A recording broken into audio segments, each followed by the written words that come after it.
25 ವರ್ಷಗಳ ಬೆಳ್ಳಿಯ ಹಬ್ಬ ನಮ್ಮ ಪಕ್ಷ ಪ್ರಾರಂಭ ಆಗಿ, ಏಕೆಂದರೆ 1999ರಲ್ಲಿ ಎರಡು ಭಾಗ ಆಯಿತು. ಜನತಾದಳ ಇದ್ದಿದ್ದು JDS ಅಂತ ಹೇಳಿ 2002ರಲ್ಲಿ ಒಂದು ಉಪಚುನಾವಣೆ ಬಂತು. SM ಕೃಷ್ಣ ಅವರು ಮುಖ್ಯಮಂತ್ರಿಗಳಿದ್ದರು.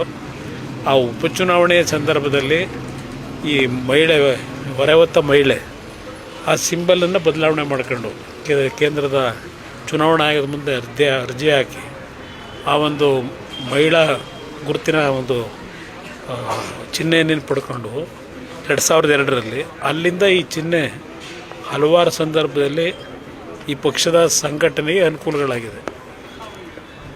ಇವತ್ತು 22ನೇ ತಾರೀಕಿನಂದು ಸಾಂಕೇತಿಕವಾಗಿ ಈ ಒಂದು ಕಚೇರಿಯ ಮುಂಭಾಗದಲ್ಲೇ ಒಂದು 6-7 ಜನ ಕಾರ್ಯಕರ್ತರನ್ನು ಆಹ್ವಾನ ಕೊಡೋದ್ರ ಮುಖಾಂತರ ಒಂದು ವಿಶೇಷವಾದಂಥ ಕಾರ್ಯಕ್ರಮ ಇಟ್ಕೊಂಡಿದ್ದೇವೆ.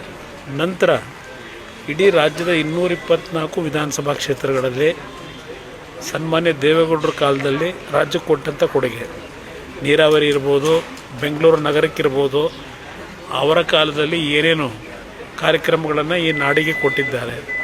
ನಂತರ ನಾನು 2 ಬಾರಿ ಮುಖ್ಯಮಂತ್ರಿ ಆದಾಗ ನಾಡಿಗೆ ಕೊಟ್ಟಿರ್ತಕ್ಕಂಥ ನಮ್ಮ ಕಾಲದ ಸಮ್ಮಿಶ್ರ ಸರ್ಕಾರದಲ್ಲಿ ಏನೇನು ಕಾರ್ಯಕ್ರಮ ಕೊಟ್ಟಿದ್ದೇವೆ, ಇದೆಲ್ಲವನ್ನು ಇಡೀ ರಾಜ್ಯದಾದ್ಯಂತ ಜನತೆಗೆ ಪುನಃ ನೆನಪಿಸಬೇಕು ಅಂತಕ್ಕಂಥದ್ದು.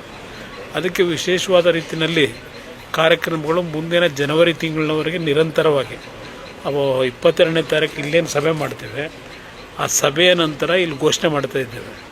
ಸುಮಾರು 3 ತಿಂಗಳ ಕಾಲ ಇಡೀ ರಾಜ್ಯದಾದ್ಯಂತ 224 ಕ್ಷೇತ್ರದಲ್ಲಿ ನಮ್ಮ ಪಕ್ಷದ ಸಂಘಟನೆ ಕುಂಠಿತ ಇರತಕ್ಕಂಥ ಕ್ಷೇತ್ರಗಳನ್ನು ಇವತ್ತು ಒಳಗೊಂಡಂತೆ ಇಡೀ ರಾಜ್ಯದ 224 ಕ್ಷೇತ್ರದಲ್ಲೂ ಇವತ್ತು ಪಕ್ಷದ ಸಂಘಟನೆ ದೃಷ್ಟಿಯಿಂದ ಕಾರ್ಯಕ್ರಮ ಹಮ್ಮಿಕೊಂಡಿದ್ದೇವೆ.